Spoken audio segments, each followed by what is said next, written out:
अस्सलाम वालेकुम स्टूडेंट्स, क्या हाल है? तबीयत ठीक है आपकी? अच्छा जी, आज का जो हमारा टॉपिक है वो है hybridization. Hybridization topic second year का है और ये फर्स्ट ईयर में भी आता है। अब सबसे पहले हाइब्रिडाइजेशन के मतलब हम पढ़ें तो इसको उर्दू में क्या कहते हैं? तो आपने कहा सर इसको कहते हैं दोगलापन। दोगलापन।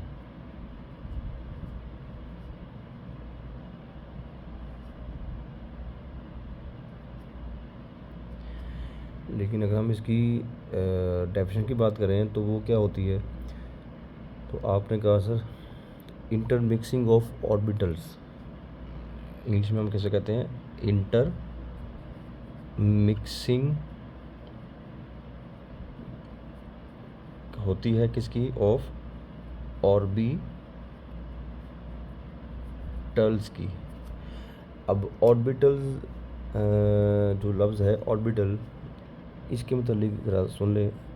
ऑर्बिटल सर होते हैं तीन तरह के। एक होते हैं जी के एटॉमिक ऑर्बिटल। ऑर्बिटल एक होता है एटॉमिक ऑर्बिटल। एक होता है जी हाइब्रिडाइज ऑर्बिटल और एक होता है जी मोलेक्युलर ऑर्बिटल।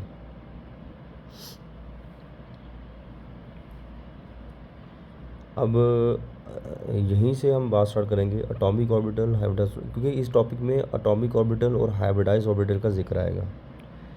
तो अब इस सवाल को अगर हम देखें तो इसमें इसकी जो तीन टाइप्स हैं उसमें पहली हम जिक्र करेंगे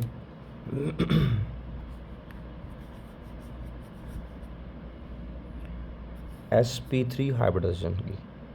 तो फर्स्ट हम बात करेंगे आज sp3 हाइब्रिडाइजेशन।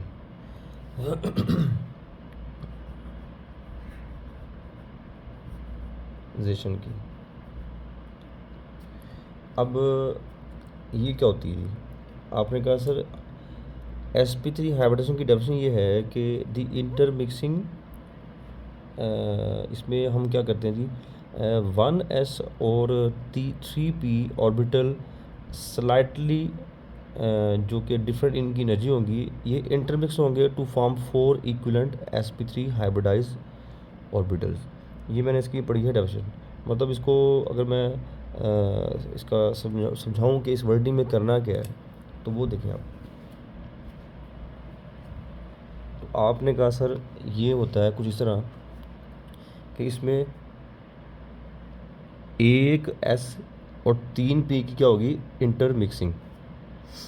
ठीक है, जैसे आप देखो हम इसको ना एग्जांपल की मदद से एक्सप्लेन करेंगे लेकिन इसमें अब क्या हो रहा है, इसमें अगर इस सवाल को अगर आपने बोर्ड के लिए लिखना है तो इसमें चार आपने हेडिंग बतानी है, चार हेडिंग्स। ठीक है, एक नंबर आपको मिलेगा इसकी इलेक्ट्रॉनिक कॉन्फ़िगरेशन का, दूसरा नंबर मिलेगा आपको इसकी फॉर्मेशन ऑफ हाइब्रिड ऑर्बिटल का, तीसरा नंबर मिलेगा आपको इसकी ओरिएंटेशन ऑफ हाइब्रिड ऑर्बिटल का और चौथा नंबर मिलेगा इसकी फॉर्मेशन ऑफ मॉलिक्यूल का। ये चारों बातें आपको तब समझ आएंगी जब हम इसकी एग्जांपल लेंगे। तो sp3 में दो एग्जांपल आती हैं सिलेबस में। नंबर 1 एग्जांपल है जी मैथेन CH4 और नंबर 2 एग्जांपल इसमें आती है ethane C2H6, methane and ethane.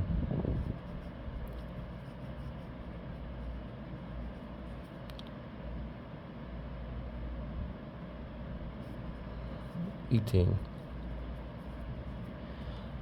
Okay. तो अब दोनों में देखें कार्बन आ रहा है जी, बिल्कुल सर आ रहा है। तो अब कार्बन के मतलब अगर आप देखें कार्बन की, अब हम पहले फर्स्ट एग्जांपल को स्टडी कर लेंगे, फर्स्ट मीथेन को। तो ये मैंने हेडिंग क्या लिखी हुई है? Electronic configuration. तो इलेक्ट्रॉनिक कॉन्फ़िगरेशन किसकी करेंगे हम? कार्बन की। तो कार्बन की जो इलेक्ट्रॉनिक कॉन्फ़िगरेशन है उसके मुताबिक कार्बन का एटॉमिक नंबर क्या होता है जी? 6। क्या होता है जी? 6। और इसकी अब जो इलेक्ट्रॉनिक कॉन्फ़िगरेशन होगी वो क्या होगी? 1s2 2s2 2px 2py और 2pz है जी। आप पता है कि अब 6 इलेक्ट्रॉन है तो अभी तक सिर्फ 4 हुए हैं, तो यहाँ पे क्या लिखेंगे, 5वां इलेक्ट्रॉन, यहाँ पे छठा और यहाँ पे सिफर। ये मैंने कार्बन की इलेक्ट्रॉनिक कॉन्फ़िगरेशन लिखी है, लेकिन कौन सी, तो आपने कहा सर ये आप लिखी है ग्राउंड स्टेट लिखी है, ग्राउंड स्टेट है ये। अब मैं कार्बन की लिखूँगा excited state.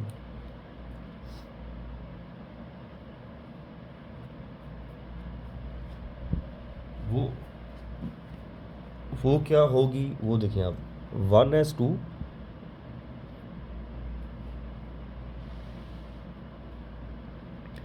1s2 2s 2px 2py और 2pz।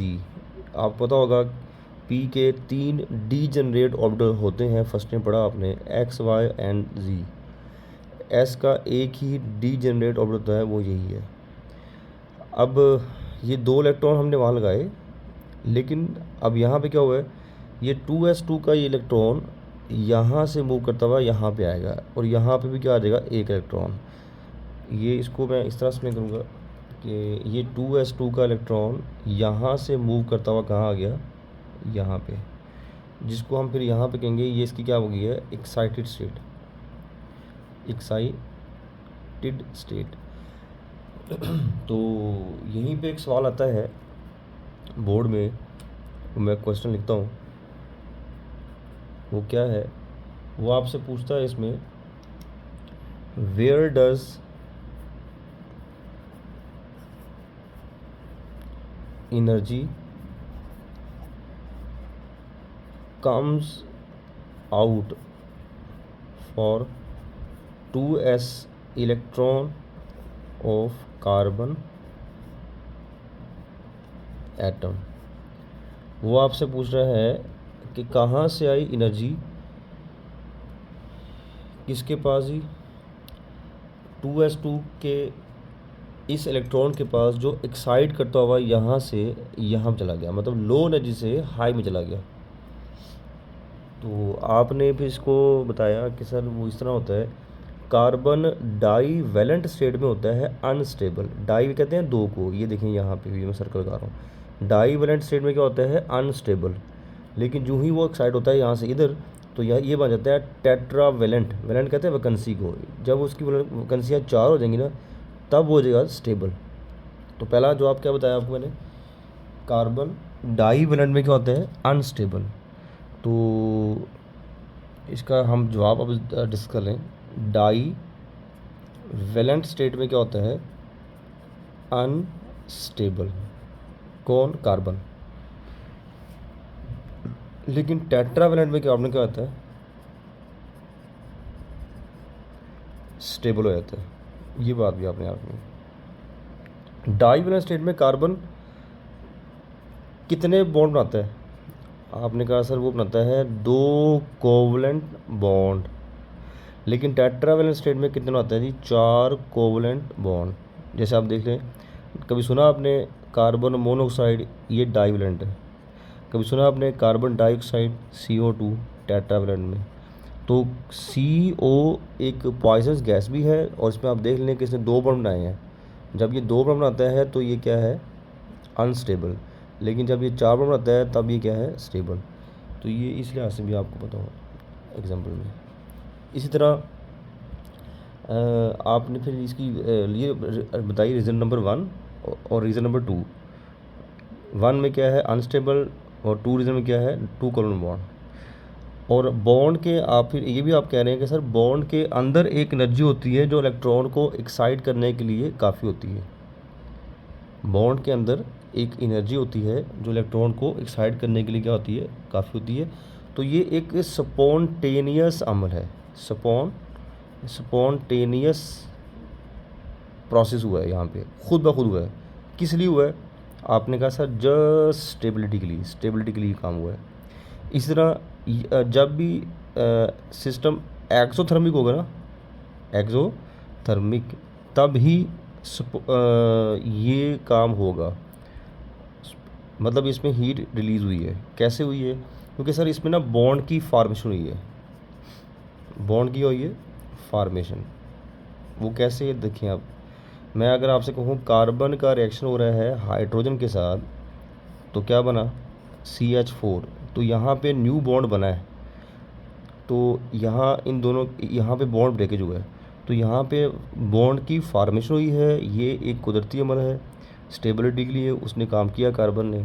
और एक्सोथर्मिक क्यों कहा? क्योंकि प्रोडक्ट की अमाउंट जब रिएक्टेंट की अमाउंट से कम हो जाए, सिस्टम क्या होता है? एक्सोथर्मिक, मतलब सिस्टम ने एनर्जी क्या की है? रिलीज्ड की है। ये था इस शॉर्ट के मतलब थोड़ी कुछ बातें। और अब हम लिखेंगे कार्बन की जो है हाइब्रिडाइज स्टेट, वो देखें आप, वो बिल्कुल सेम ही रहेगी हाइब्रिडाइज स्टेट, लेकिन वो लिखनी है आपने 1s2 2s1 2px 1 2py 1 2pz1। अब आप इसमें देखें, ये आपने कार्बन की क्या लिखी है? हाइब्रिडाइज स्टेट,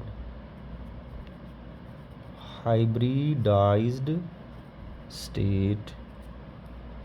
तो अब आप इस पॉइंट पे आगे हैं कि हमारा पहला नंबर हमारा माइंड में क्या होना चाहिए? ये इलेक्ट्रॉनिक कॉन्फ़िगरेशन। यहाँ पे मैंने जितनी बातें की हैं वो किसकी की हैं? Electron. So what is electronic configuration? Distribution of electrons, electrons को डिस्ट्रीब्यूट कर दो कहाँ पे? Into a various shell and sub shell. Shell मतलब 2 and sub shell px py and pz। ये क्या है? ये p के डीजेनरेट ऑर्बिटल्स हैं। ओके, सेकंड नंबर हमारा किस चीज़ का जी? Formation of hybridized orbital. तो अब हम फॉर्मेशन ऑफ हाइब्रिडाइज्ड ऑर्बिटल की मतलब बात करेंगे।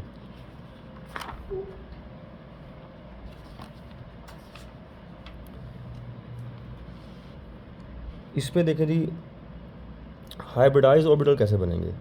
आपने कहा सर देखें इलेक्ट्रॉनिक कॉन्फ़िगरेशन के मुताबिक एस की शेप क्या होती है? सफेरिकल, सफेरिकल, ठीक है। और पी की शेप क्या होती है? डम्बल। इंग्लैंड में एक मंदिर था, या इंग्लैंड में एक जिसे कहते हैं गिरजाघर होते हैं, वहाँ पे एक घंटी लगी हुई थी।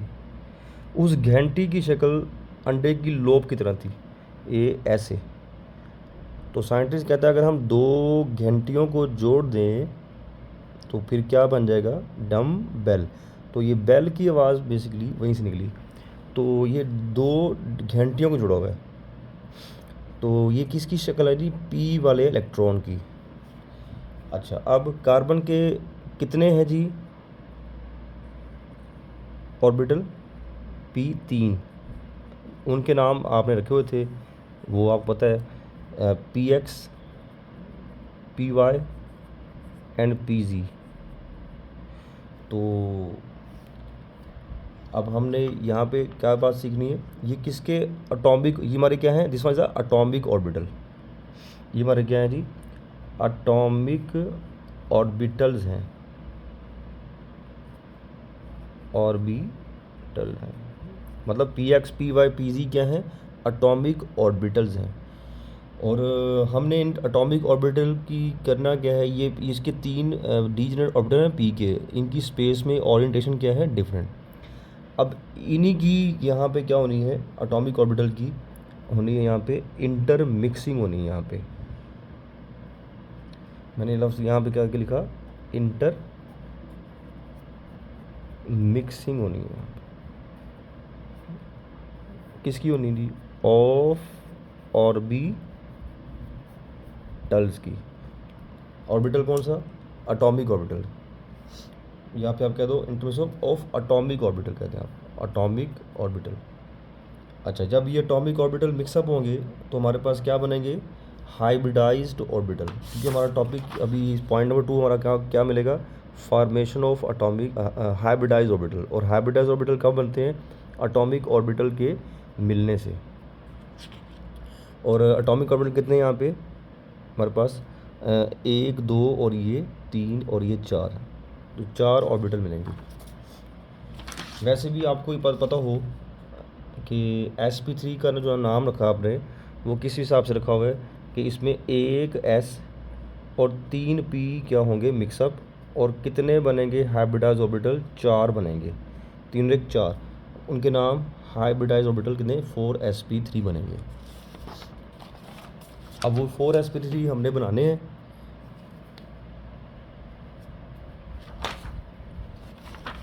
तो ये देखें जी, अब इसमें क्या होगा। आपने कहा सर देखें एक s और 3 p मिक्सअप होंगे तो हमारे पास बनेंगे 4sp3 हाइब्रिडाइज्ड ऑर्बिटल। ये पहला बना 1, ये 2 और ये 3 और ये 4, ये सारे इक्वल ही हैं, ये थोड़ा सा छोटी बन गई है। अच्छा, इनके नाम sp3 sp3 sp3 sp3। Atomic orbital मिलके क्या बनाते हैं, आपने कहा ये बनाएंगे जी, ये बने जी hybridized orbital. Orbital atomic orbital मिलके क्या बनाते हैं जी, हाइब्रिडाइज्ड ऑर्बिटल। ओके, अब इसमें इनके नाम क्या रखे आपने, sp3 sp3 sp3 sp3, क्योंकि आपने खुद ही तो कहा एक s और 3 p मिलके 4 बनाएंगे हाइब्रिडाइज्ड ऑर्बिटल। तो हाइब्रिडाइज आपने सुना होगा, मुर्गियाँ भी आई हुई हैं, शेर भी हैं, तो हाइब्रिडाइज। अच्छा, अब इनमें 4 लोब्स छोटी लोब हैं, इन लोब्स को कहते हैं माइनर लोब्स, माइनर लोब। और 4 बड़ी लोब्स हैं, इन्हें कहते हैं मेजर लोब्स। जो मेजर लोब्स हैं ना, ये पार्टिसिपेट हो करेंगी ओवरलैपिंग में। कौन सी मेजर लोब, बड़ी वाली। तो मैं इस पर यहाँ पे लिखूँगा पार्टिसिपेट इन ओवरलैपिंग में, पार्टिसिपेट इन ओवरलैपिंग।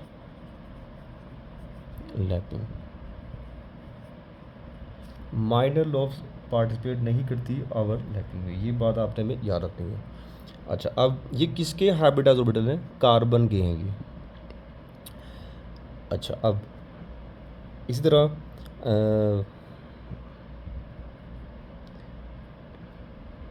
इसको आप कहते हैं ये कार्बन का न्यूक्लियस है, उसके एटॉमिक ऑर्बिटल है, और ये भी कार्बन के कहते हैं। अच्छा, अब न्यूक्लियस इसका। अच्छा, अब इस तरह आपने कहा जी नेक्स्ट पॉइंट, इसके मतलब पॉइंट बताओ आपको। नेक्स्ट, मिलने से पहले इन सब की डिफरेंट थी शेप। डिफरेंट क्या है जी, शेप। यहाँ पे लिख रहा हूँ मैं जी, पॉइंट बताओ। मिक्सअप से पहले डिफरेंट क्या है जी, शेप। तो मिलने के बाद क्या हो जाएगी, इन सब की हाइब्रिडाइज ऑर्बिटल की क्या होती है, सेम शेप, सेम शेप। तो एटॉमिक ऑर्बिटल की क्या है, डिफरेंट शेप, हाइब्रिडाइज ऑर्बिटल क्या है, सेम शेप। अगला पॉइंट,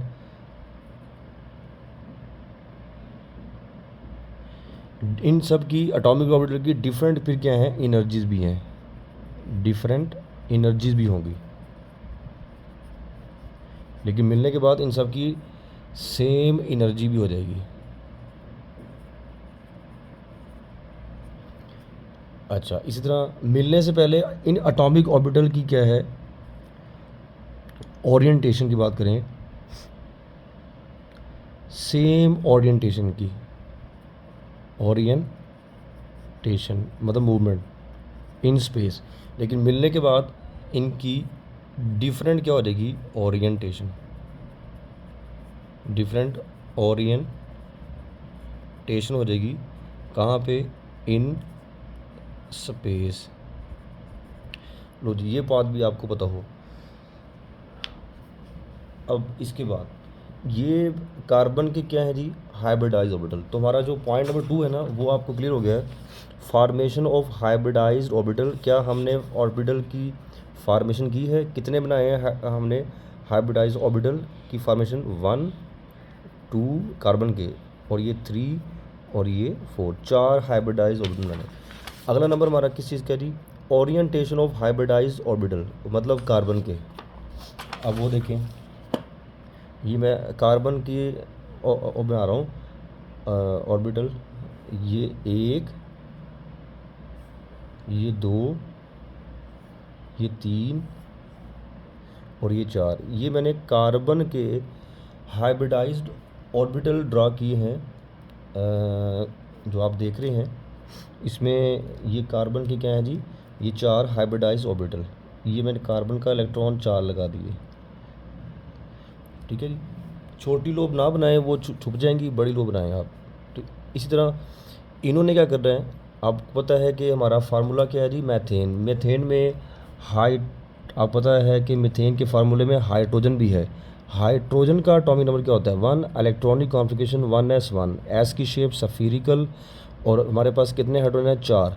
तो ये चारों हाइड्रोजन सफेरिकल क्या करेंगे, कार्बन के इस 4 हाइब्रिडाइज ऑर्बिटल के साथ 1 2 3 और ये 4, इन कार्बन के हाइब्रिडाइज ऑर्बिटल से क्या करेंगे, ओवरलैपिंग। तो पहले ये दूर दूर होंगे, फिर ये करीब आएंगे, फिर ये ओवरलैपिंग जोन दिखा देना आपने।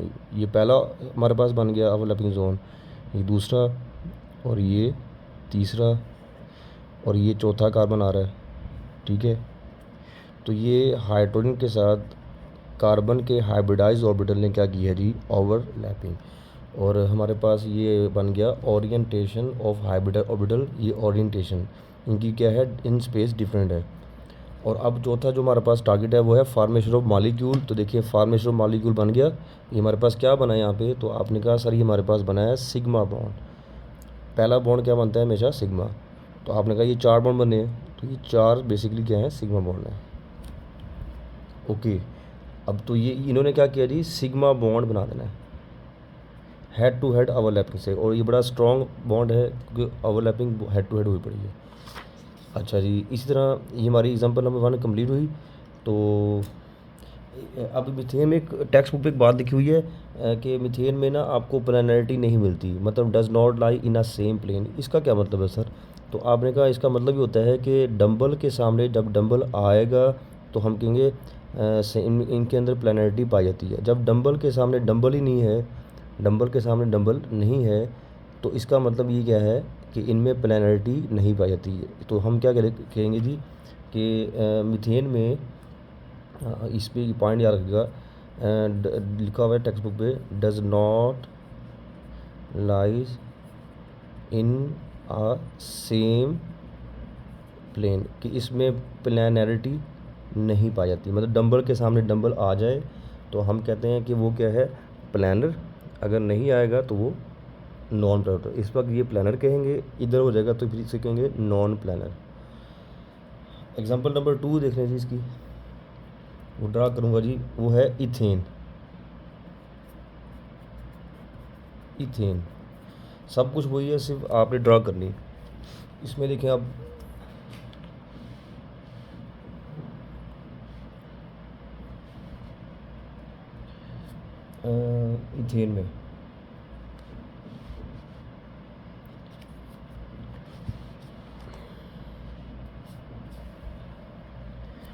इथेन में देखें कार्बन के कितने हाइब्रिडाइज ऑर्बिटल हैं, 4। वही सारा कुछ वही सेम। कार्बन के एटॉमिक ऑर्बिटल कितने हैं, 4। वही 1s और 3p मिक्सअप होंगे तो क्या बनेंगे, 4 हाइब्रिडाइज ऑर्बिटल। वो जो 4 हाइब्रिडाइज ऑर्बिटल बनेंगे वो किसके होंगे, कार्बन के। तो ये सारे किसके हैं जी, कार्बन के हैं। 4 कार्बन नहीं है, कार्बन के हैं, ये हाइब्रिडाइज ऑर्बिटल है ये 4। अच्छा, अब मैं सबसे पहले यहाँ पे बनाऊँगा कार्बन के हाइब्रिडाइज ऑर्बिटल। ये मैंने पहला कार्बन बनाया। पहले तो आप इसका स्ट्रक्चर फॉर्मूला देख लें, यहाँ पे छोटा सा बना देता हूँ इथेन का।